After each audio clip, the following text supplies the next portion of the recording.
Hello friends, आज हम समझते हैं क्लासिफिकेशन ऑफ इकोनॉमीज। तो हमने इकोनॉमीज को 5 बेसिस में क्लासिफाई किया है।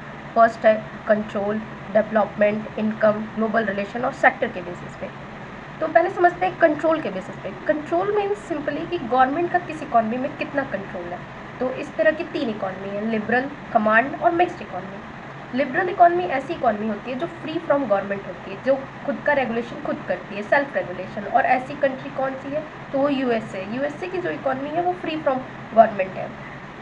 दूसरी आती है कमांड इकोनॉमी, मतलब उसको हम से सोशलिस्ट इकोनॉमी भी कहते हैं, जिसमें गवर्नमेंट का रेगुलेशन प्रॉपर होता है, मतलब फुल कंट्रोल गवर्नमेंट का होता है और वो वहाँ इक्विटेबल डिस्ट्रीब्यूशन होता है रिसोर्सेज का। ऐसी इकोनॉमी कौन सी है? सोशलिस्ट इकोनॉमी रसिया की है, कम्युनिस्ट इकोनॉमी चाइना की है।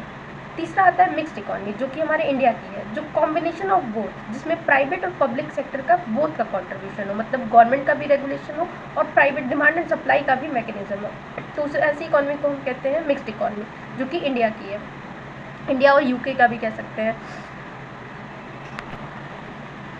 सो लिबरल इकोनॉमी में सिर्फ प्राइवेट प्लेयर्स का रोल होता है, कमांड इकोनॉमी और सोशलिस्ट इकोनॉमी में सिर्फ गवर्नमेंट का रोल होता है, और मिक्स इकोनॉमी में प्राइवेट प्लस पब्लिक दोनों का रोल होता है। दूसरा हमारा क्लासिफिकेशन है डेवलपमेंट के बेसिस पे। तो डेवलपमेंट के बेसिस पे 3 है, develop, developing and under developed economy. तो हम समझते हैं किसी कंट्री को हम डेवलप्ड कैसे कहते हैं, डेवलपिंग कैसे कहते हैं और अंडर डेवलप्ड कैसे क्लासीफाई करते हैं। तो हमारी जो कंट्री है वो एक डेवलपिंग इकोनॉमी है। और डेवलप्ड कंट्री कौन सी है? तो यूएसए है, फ्रांस है, जर्मनी है, इसको हम डेवलप्ड कंट्री में गिनते हैं। और डेवलपिंग कौन सी है? इंडिया, तुर्की एक्सेट्रा। और अंडर डेवलप्ड में अफ्रीका को कह सकते हैं। तो डेवलप इकोनॉमी वैसी इकोनॉमी होती है जहाँ का पर कैपिटा इनकम हाई हो, जहाँ का ह्यूमन डेवलपमेंट इंडेक्स हाई हो, तो वैसी इकोनॉमी को डेवलप्ड इकोनॉमी कहते हैं। ह्यूमन डेवलपमेंट इंडेक्स में आगे बताऊंगी कि ह्यूमन डेवलपमेंट इंडेक्स में क्या क्या होता है। दूसरा अंडर डेवलप्ड, जिसकी ह्यूमन डेवलपमेंट इंडेक्स कम हो।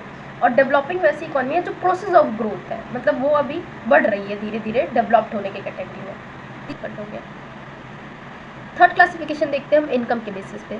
तो 3 है, लोअर इनकम, मिडिल इनकम और हायर इनकम। तो लोअर इनकम ऐसी कंट्री होती है जिनका $1025 से कम ईयरली इनकम हो, उसको हम कहते हैं lower income country. Yearly income country की नहीं, मतलब कंट्री में जो एक एवरेज पर्सनस है उनकी साल भर में $1025 से कम कमाई होती है, तो उसको हम कहते हैं लोअर इनकम। अगर इसको रुपीज़ में हम कन्वर्ट करेंगे तो 70,069 रुपीज़ होगा। अगर इससे कम किसी कंट्री की पर्सन की साल भर में इनकम है, उसको हम लोअर में काउंट करेंगे। वही मिडिल इनकम में, जो कि हमारा कंट्री आता है इंडिया, मिडिल में 2 है, लोअर मिडिल और अपर मिडिल। तो हमारा कंट्री जो है लोअर मिडिल में आता है, जहाँ पे हर एक पर्सन की एवरेज साल भर की इनकम जो होती है वो $1026 और $3,995 के बिटवीन होती है। और यही अपर मिडिल में कह सकते हैं कि जिसका 3,995 से ज़्यादा और 12,375 से कम, ऐसी कंट्री को हम कहते हैं अपर मिडिल इनकम। और ऐसी कंट्री कौन सी है जो अपर मिडिल में आती है? जैसे चाइना हो गया, ये क्या है? अपर मिडिल कंट्री है। और हमारा कंट्री क्या है? लोअर मिडिल इनकम कंट्री है। फिर हम आते हैं हायर इनकम। हायर इनकम वाली कंट्री कौन सी होती है? जिनका अबव हो 12,375 से, ठीक है। तो इसको अगर रुपीज़ में कन्वर्ट कर दें हम, तो आ जाएगा 8,46,023 अप्रॉक्स। तो ऐसी कंट्री कौन सी है? यूके और यूएसए, जहाँ पे सालाना इनकम किसी एवरेज पर्सन का 8 लाख के ऊपर ही है, उसको हम कहते हैं अपर और हायर इनकम कंट्री, ठीक है। अब नेक्स्ट आता है ग्लोबल रिलेशन के बेसिस पे। तो ग्लोबल रिलेशन में 2 आता है, close economy and open economy. तो जो क्लोज इकोनॉमी है जहाँ पे नो ट्रेड एक्सेस होता है टू अदर कंट्रीज, ठीक है। और open economy free from trade barrier. जैसे कि पहले हमारा जो कंट्री इंडिया था वो क्लोज इकोनॉमी था, हम सोशलिस्ट पैटर्न पे चलते थे। फिर हमारा ओपन इकोनॉमी हुआ 1991 एलपीजी पॉलिसी के बाद, हमने ओपन इकोनॉमी अपनाया जहाँ पे फ्री ट्रेड का एक्सेस मिल गया। चौथा है सेक्टर के बेसिस पे।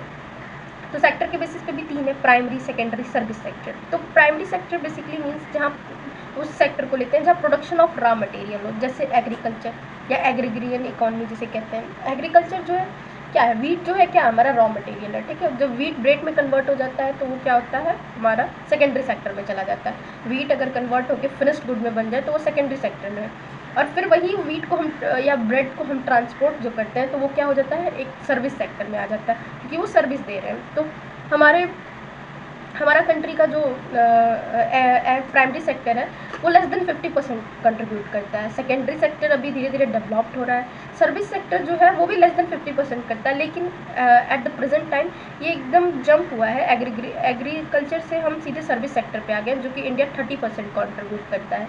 और अदर सेक्टर्स भी होते हैं, जैसे कि क्वेटनरी सेक्टर, क्यूनरी सेक्टर। क्वेटनरी सेक्टर में वैसे लोग आते हैं जो नॉलेज बेस्ड एक्टिविटी करते हैं, जैसे कि रिसर्च एंड डेवलपमेंट, कल्चर से रिलेटेड जो ऐसे वर्क करते हैं, वो क्वेटनरी सेक्टर में आते हैं। और क्वीनरी सेक्टर में हाई लेवल डिसीजन मेकिंग लोग आते हैं, टॉप लेवल के एग्जीक्यूटिव, जैसे कि हमारे मिनिस्टर्स हो गए, जो एजुकेशन और हेल्थ से रिलेटेड मतलब डिसीजन लेते हैं। ऐसे सेक्टर को हम कहते हैं क्वीनरी सेक्टर।